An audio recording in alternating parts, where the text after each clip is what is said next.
Assalamualaikum dan salam sejahtera. Untuk memulakan pembincangan kami, izinkan saya memperkenalkan sedikit tentang tajuk yang kami kaji. Malaysia merupakan sebuah negara yang sangat unik kerana kita mempunyai masyarakat yang berbilang kaum, budaya dan agama. Kepelbagaian ini bukanlah satu kelemahan, tetapi sebenarnya merupakan kekuatan yang menjadikan Malaysia istimewa.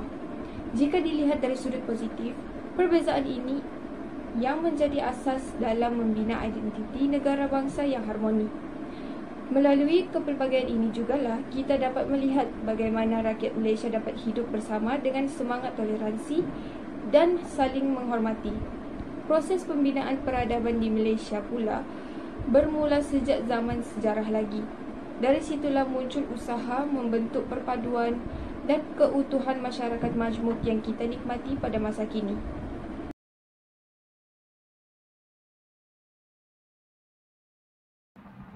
Pengaruh kearifan budaya. Jadi, pengaruh kearifan budaya dapat dibahagikan kepada dua, iaitu kearifan beridentifikkan Malaysia dan juga sejarah di Alam Melayu. Jadi, kalau peradaban beridentifikkan Malaysia, iaitu kemerdekaan pada tahun 1957, iaitu negara bangsa, pembinaan bangsa dan juga pembinaan negara. Manakala bagi sejarah di Alam Melayu, di mana merupakan kepada peradaban pribumi Alam Melayu, peradaban Asia iaitu di negara India dan juga China dan juga peradaban globalisasi. Seterusnya iaitu susun masa pengaruh peradaban di dunia, di mana peradaban di dunia bermula pada zaman prasejarah iaitu zaman Paleolitik, zaman Mesolitik dan juga zaman Neolitik. Seterusnya zaman proto-sejarah iaitu zaman-zaman kepada kerajaan Melaka, Suka, Kedah Tua, Gangga Negara, Cihtu, Royue dan Tan. Seterusnya zaman persejarahan iaitu zaman Kerajaan Kesultanan Melayu Melaka, Portugis, Belanda dan juga British. Akhir sekali iaitu zaman sejarah moden, iaitu di mana Malaysia mendapat kemerdekaan pada tahun 1947 dan juga terbentuknya pembinaan negara bangsa Malaysia. Kita boleh lihat melalui peradaban globalisasi dapat berlakunya interaksi dan juga jaringan peradaban merentasi benua dan juga sepadan negara. Selain itu, ia juga membawa pengaruh yang besar dalam pelbagai aspek kehidupan merentasi bidang politik, ekonomi dan juga sosial lainnya. Akhir sekali, ia menjadi salah satu penyumbang kepada pembentukan peradaban majmuk di Malaysia. Assalamualaikum warahmatullahi wabarakatuh dan salam sejahtera. Nama saya Aisyah binti Azhari, nombor matrik A220103. Saya akan menjelaskan pembentukan peradaban majmuk. Yang pertama, gabungan atau percampuran beberapa peradaban. Malaysia terbentuk hasil campuran pelbagai kaum dan budaya Melayu, Cina, India dan etnik lain seperti Kazakh Dusun. Proses ini menghasilkan identiti Malaysia yang unik melalui bahasa, makanan dan seni. Asas kepada konsep masyarakat majmuk adalah masyarakat yang terdiri daripada pelbagai etnik tetapi hidup bersama dalam satu negara. Yang kedua adalah peradaban Melayu sebagai teras utama. Sebagai penduduk asal, budaya dan nilai Islam menjadi asas dalam pembentukan peradaban Malaysia. Bahasa Melayu dijadikan bahasa kebangsaan dan adab Melayu menjadi rujukan utama dalam kehidupan sosial dan pentadbiran. Walaupun berbilang kaum, semua rakyat Malaysia berkongsi elemen asas dari peradaban Melayu sebagai faktor utama. Yang ketiga, kemasukan pedagang India, Cina dan Timur Tengah. Kedatangan pedagang membawa agama Hindu, Buddha, Islam merupakan teknologi dan nilai budaya yang baru. Ini mencipta interaksi budaya dan hubungan perdagangan yang memperkayakan peradaban tempatan. Membentuk asas kepada kepelbagaian agama dan budaya di Malaysia hari ini. Contohnya kuil, Hindu, masjid dan tokoh. Yang keempat, kemasukan kuasa penjajah barat iaitu Portugis, Belanda dan Inggeris. Penjajahan membawa struktur sosial baru termasuk sistem ekonomi dan pendidikan berbeza bagi setiap kaum. Contohnya, Inggeris membawa masuk buruh India dan Cina ke tanah Melayu untuk sektor perladangan dan perlonggongan. Ini memperkukuh konsep masyarakat majmuk pelbagai kaum hidup bersama tetapi dengan latar belakang ekonomi dan sosial yang berbeza. Yang kelima, era globalisasi. Kini percampuran budaya semakin pesat melalui media, teknologi dan mobiliti global. Rakyat Malaysia terus berinteraksi dengan dunia luar sambil mengekalkan identiti tempatan. Masyarakat majmuk Malaysia kini berkembang menjadi masyarakat global, lebih terbuka dan berinteraksi tanpa sepadan. Seterusnya, saya akan menerangkan peradaban beridentitikan Malaysia. Malaysia membentuk peradaban berasaskan acuan sendiri hasil gabungan pelbagai unsur tempatan dan luar. Setiap peradaban menyumbang kepada pembentukan identiti Malaysia yang harmoni dan seimbang. Jenis-jenis peradaban yang membentuk identiti Malaysia. Yang pertama, peradaban Melayu, teras utama budaya dan adat tempatan. Yang kedua, peradaban Cina, menyumbang kepada nilai rajin, perniagaan dan ekonomi bandar. Yang ketiga, peradaban India, memberi pengaruh dalam bidang pendidikan, perubatan dan budaya. Yang keempat, peradaban Inggeris, menyumbang kepada sistem pentadbiran moden dan pendidikan. Yang kelima, peradaban Belanda dan Portugis memberi kesan terhadap seni bina, makanan dan bahasa. Yang keenam, peradaban Timur Tengah, pengaruh Islam dalam sistem nilai dan keagamaan. Yang ketujuh, peradaban global, kesan globalisasi yang membentuk gaya hidup moden dan teknologi. Kesimpulannya, gabungan semua unsur ini melahirkan peradaban acuan Malaysia yang beridentiti majmuk, toleransi tinggi dan saling menghormati. Seterusnya, transformasi sosial mengikut acuan Malaysia. Perubahan sosial di Malaysia berlaku mengikut peredaran masa dan pembangunan negara. Pada tahun 1970-an, kemiskinan dan ketidaksamarataan, fokus utama kerajaan ialah mengurangkan jurang ekonomi antara kaum. Dasar ekonomi baru iaitu DEB diperkenalkan. Yang ketiga, masyarakat mula diberi peluang pendidikan dan pekerjaan yang lebih adil. Pada tahun 1980 hingga 1990-an, pembangunan industri dan penghijrahan berlaku peralihan daripada sektor pertanian kepada perindustrian. Wujudnya penghijrahan dari luar bandar ke bandar untuk mencari pekerjaan. Peluang pekerjaan meningkat dan gaya hidup masyarakat berubah. Pada tahun 2000-an, perbandaran dan kelas menengah berlaku pertumbuhan pesat badan-badan besar seperti Kuala Lumpur, Johor Bahru dan Pulau Pinang. Yang kedua, kemunculan kelas menengah yang berpendapatan sederhana dan berpendidikan tinggi. Yang ketiga, akses kepada teknologi dan kemudahan awam semakin meluas. Pada tahun 2010-an hingga kini, ke arah negara maju, Malaysia menuju ke arah masyarakat berpendapatan tinggi. Yang kedua, fokus kepada inovasi, teknologi dan kesejahteraan rakyat. Yang ketiga, penekanan terhadap perpaduan dan identiti kebangsaan dalam pembangunan sosial. Kesimpulannya, pembinaan peradaban majmuk di Malaysia ialah hasil gabungan pelbagai budaya, agama dan nilai yang disatukan di bawah satu acuan. Peradaban Malaysia merupakan transformasi sosial pula menunjukkan perjalanan Malaysia daripada negara membangun kepada negara maju yang harmoni dan beridentiti sendiri.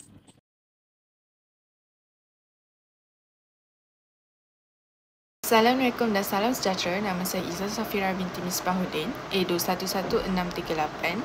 Saya akan menerangkan tentang konsep negara bangsa. Apa itu negara bangsa?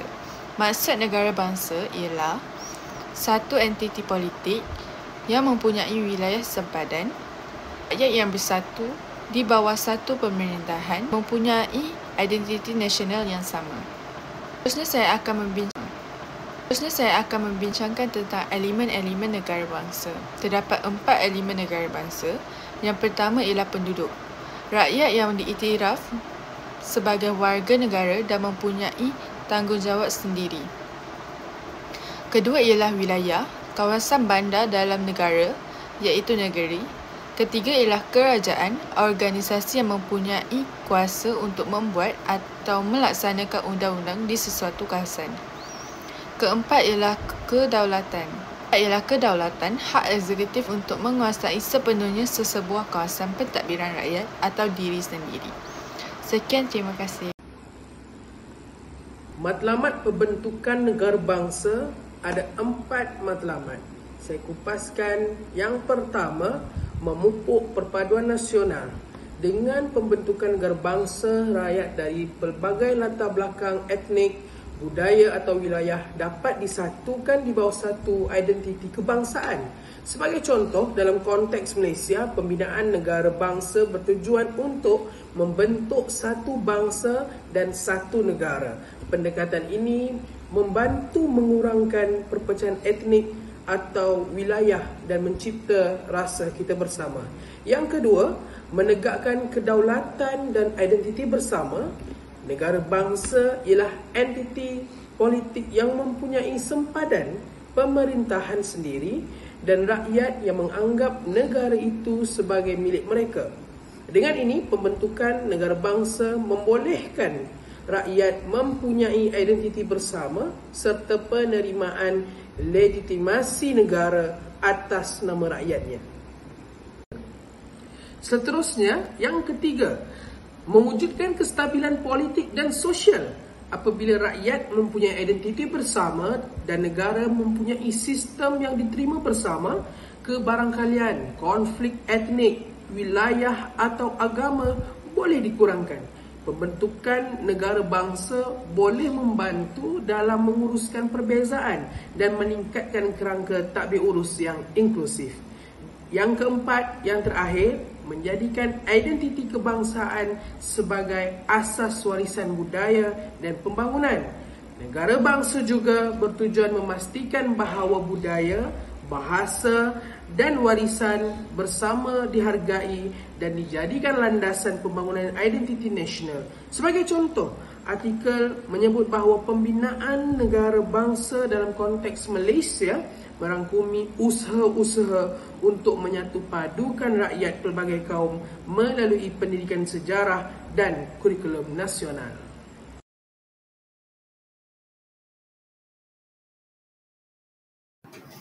Assalamualaikum warahmatullahi wabarakatuh. Saya Nurul Anissa Syafiqah akan membentangkan sedikit sebanyak subtopik yang berada pada bawah isi konsep pembentukan negara bangsa dalam acuan Malaysia. Jadi, yang pertama sekali adalah bentuk negara bangsa. Menurut Abdul Rahman Embong pada tahun 2001, daripada segi fahaman liberal dan sosialis, pembentukan negara bangsa ni adalah satu usaha untuk memupuk kesetiaan dan ketaatan civic dalam diri rakyat. Manakala, menurut Haywood pada tahun 2000, pembentukan negara bangsa daripada segi fahaman konservatif dan nasionalis pula adalah berdasarkan etnik dan pembentukan perpaduan organik. Berbalik kepada bentuk negara bangsa tadi, terdapat beberapa bentuk negara bangsa yang dapat dikenal pasti. Yang pertama sekali adalah satu bangsa, satu negara. Sebagai contohnya, bangsa Jepun yang membentuk negara Jepun, bangsa Cina membentuk negara Cina, bangsa Jerman yang membentuk negara Jerman. So, secara kesimpulannya, yang di mana satu bangsa akan membentuk sebuah negara. Yang kedua adalah bangsa tanpa negara, yang di mana bangsa ini menuntut sebuah negara dan ingin autonomi mereka yang tersendiri. Sebagai contohnya, bangsa Melayu Patani yang mempunyai identiti mereka tersendiri, akan tetapi mereka berada di bawah negara Thailand. Mereka tidak mempunyai negara mereka tersendiri. Yang ketiga adalah negara tanpa bangsa. So, negara tanpa bangsa ni terbentuk apabila negara tersebut mempunyai ataupun diperakui kedaulatannya, akan tetapi tidak jelaslah identiti negara tersebut, identiti bangsa negara tersebut. Sebagai contohnya negara kita sendiri, iaitu negara Malaysia. Kita mempunyai pelbagai etnik dan bangsa, iaitu bangsa Melayu, Cina, India dan lain-lain. Jadi setiap bangsa dalam negara kita ni, dia mengekalkan identiti mereka tersendiri dan tidak bergabung. Jadi tidak terbentuklah bangsa Malaysia, maka wujudlah negara tanpa bangsa. Kita lanjutkan lagi. Setiap negara dalam dunia ni, dia ada etnik asal masing-masing yang membentuk dinasti, empire maupun negara bangsa. Akan tetapi disebabkan berlakunya penghijrahan, berlakunya penaklukan, penjajahan dan perjanjian pada sekitar abad ke-16, maka berlakulah juga perubahan geopolitik dunia. Daripada perubahan geopolitik dunia inilah wujudnya lagi ataupun kita dapat kenal pasti lagi dua bentuk negara bangsa, iaitu negara bangsa tamu dan negara bangsa peneroka. Negara bangsa tamu ni dia terbentuk apabila penduduk asal menerima kehadiran pendatang luar, iaitu imigran ataupun penjajah yang datang untuk menetap, berdagang ataupun bekerja di negara kita. Jadi kebiasaannya hubungan antara penduduk asal dengan orang luar ni dia terjalin secara aman damai dan saling bekerjasama. So kalau nak diberi contohnya adalah negara kita sendiri, yang di mana kita sebagai penduduk asal Melayu dan Bumiputera menerima kehadiran orang luar, iaitu bangsa Cina dan India ke dalam negara kita, dan kita dapat hidup aman dan damai dalam sebuah negara.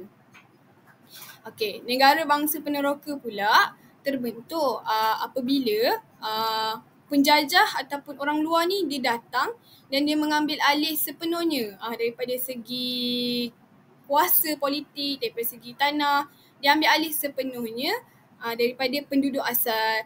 Jadi penduduk asal dekat negara ni dia ditindaslah, dia menjadi minoriti. Sebagai contohnya Australia ataupun Amerika Syarikat, yang di mana penduduk mereka yang kini ataupun penduduk mereka sekarang adalah sebahagiannya berasal daripada keturunan Eropah dan bukannya daripada penduduk asal. Okay, jadi seterusnya, apakah ciri-ciri negara? Yang pertama sekali adalah konsep negara. Negara adalah sesebuah kerajaan yang merdeka dan berdaulat, di mana mereka mampu untuk mentadbir urus ke atas satu wilayah yang diperakui negara-negara lain. Seterusnya, elemen bagi negara yang utama adalah rakyat atau penduduk. Kenapa rakyat ataupun penduduk? Kerana rakyat atau penduduk inilah yang akan membentuk bangsa sesebuah negara. Selanjutnya, rakyat dalam sebuah negara ini juga diikat dengan air, tanah, perlembagaan dan kerajaatannya. Dan akhir sekali, adanya kerajaan yang memerintah masyarakat yang mendiami kawasan tertentu. Okey, definisi negara menurut Undang-Undang Antarabangsa terdiri daripada 4 perkara. Yang pertama sekali adalah kerajaan, di mana negara mestilah mempunyai sistem pentadbiran yang berfungsi untuk mentadbir negara tersebut. Yang kedua adalah penduduk, yang merupakan rakyat yang menetap di wilayah negara tersebut. Yang ketiga adalah wilayah. Wilayah ni mestilah mempunyai sepadan geografi yang jelas. Dan yang terakhir sekali adalah kedaulatan, yang di mana negara tersebut mempunyai kebebasan untuk menjalinkan hubungan diplomatik maupun hubungan lain dengan negara luar. Seterusnya kita akan lihat kepada definisi bangsa. Bangsa berasal dari perkataan Latin yang bermaksud lahir. Ia merujuk pada sekumpulan manusia dalam satu ikatan ketatanegaraan. Bangsa merupakan satu kumpulan manusia yang diikat dalam satu unit kesedaran kolektif bersepadu berteraskan perkongsian etnik, budaya dan sejarah. Ada sesetengah sarjana melihat bangsa itu dalam konteks yang mempunyai kepentingan kaum dan etnografi. Seringkali ikatan bangsa dikaitkan dengan pertalian darah, kekeluargaan, etnik, budaya, agama dan juga wilayah. Walaupun wujud pelbagai perspektif, sentimen yang membentuk bangsa ialah perasaan kebersamaan, iaitu belonging together. Oleh itu, dapat dirumuskan bahawa bangsa adalah sekumpulan besar manusia yang mempunyai keterikatan melalui perasaan, kekitaan bersama dalam sesebuah negara. Seterusnya, kita lihat kepada negara bangsa Malaysia. Dari segi hegemoni politik, Malaysia memperakui dan menerima anak watan serta komuniti migran diberikan kerakyatan negara, iaitu kewarganegaraan. Yang kedua, perlembagaan mencerminkan kenyataan sejarah di mana Melayu, Islam, Bahasa Melayu, Raja dan Akta 153 kedudukan Melayu dalam negara dijadikan sebagai pasak perlembagaan. Yang ketiga, masyarakat minoriti diikat di tapak integrasi di mana Yang di-Pertuan Agong menjadi simbol perpaduan negara, Islam agama rasmi persekutuan, tetapi agama lain boleh dilakukan dalam keadaan aman dan damai. Bahasa Melayu adalah bahasa kebangsaan dan bahasa perpaduan, tetapi bahasa ibunda lain boleh dipelajari, dan juga Akta 153 Yang di-Pertuan Agong menjamin kepentingan minoriti lain. Akhir sekali, rakyat Sabah dan Sarawak turut diiktiraf sebagai bumi putera dan dijadikan sebahagian pasak negara bangsa bersama Melayu. Assalamualaikum, saya Nurul Anissa binti Azli, nombor matrik A219943. Saya akan berbincang tentang kepelbagaian bangsa idaman dan perbahasan.